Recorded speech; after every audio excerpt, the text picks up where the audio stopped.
కేరళలోని శబరిమల అయ్యప్ప దేవస్థానంలో మళ్లీ ఉద్రిక్త పరిస్థితులు తలెత్తాయి. తమిళనాడు నుంచి వచ్చిన మహిళల బృందం ఆలయానికి చేరుకునేందుకు ప్రయత్నించడంతో భక్తులు వారిని అడ్డుకున్నారు. వీరు తమిళనాడులో మహిళా హక్కుల కోసం పోరాడే మణితి అనే సంస్థకు చెందిన వారిగా గుర్తించారు. ఆలయానికి వెళ్లే మార్గంలోని మొదటి బేస్ క్యాంపు వద్ద వీరిని నిరసనకారులైన భక్తులు అడ్డుకోవడంతో అక్కడ ఉద్రిక్త పరిస్థితులు చోటు చేసుకున్నాయి.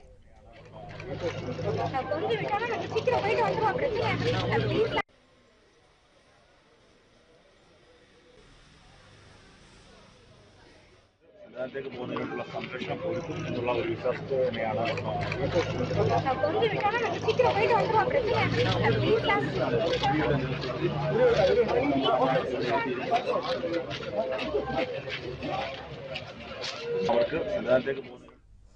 ఆందోళనకారులు అడ్డుకున్నప్పటికీ దర్శనంపై వెనక్కి తగ్గేది లేదని వాదించింది మణితి సంస్థ బృందం.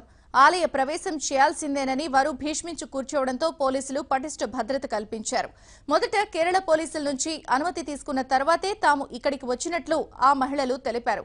ఆలయంలోకి ప్రవేశించేందుకు మరో 40 మంది మహిళలు బృందాలుగా ఏర్పడి ఇప్పటికే కొట్టాయం, ఎరుమలి చేరుకున్నారని చెప్పారు.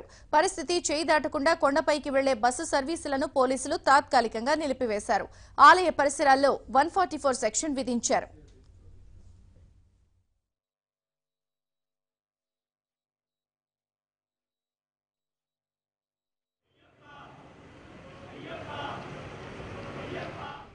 మరోవైపు ఆలయంలోకి మహిళల ప్రవేశాన్ని వ్యతిరేకిస్తున్న శబరిమల కర్మ సమితి అనే సంస్థ వీరిని తీవ్రంగా వ్యతిరేకిస్తోంది.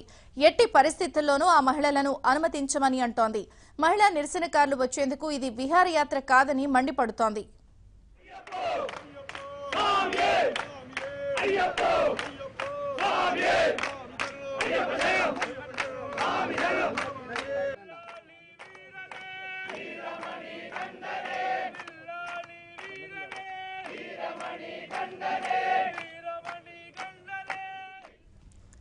అన్ని వయస్సుల మహిళలకు శబరిమల ఆలయంలోకి ప్రవేశం కల్పిస్తూ సుప్రీంకోర్టు ఇచ్చిన కేరళను పరిస్థితులు అట్టుడికిపోతున్నాయి. నిరసన ప్రదర్శనలు ధర్నాలతో మారుమోగింది. ఇంతకుముందు ఆలయం ద్వారాలు తెరిచి ఉన్న రోజులు కేరళలో యుద్ధ వాతావరణమే కనిపించింది. ఆందోళనకారులు ఎక్కడికక్కడ మహిళలను అడ్డుకున్నారు. వారి వాహనాలను ధ్వంసం చేశారు.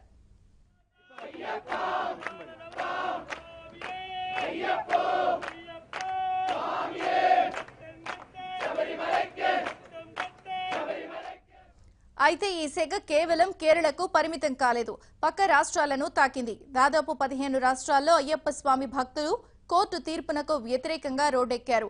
వేలాది మంది నిరసన ప్రదర్శనల్లో పాల్గొని తమ గళం వినిపించారు.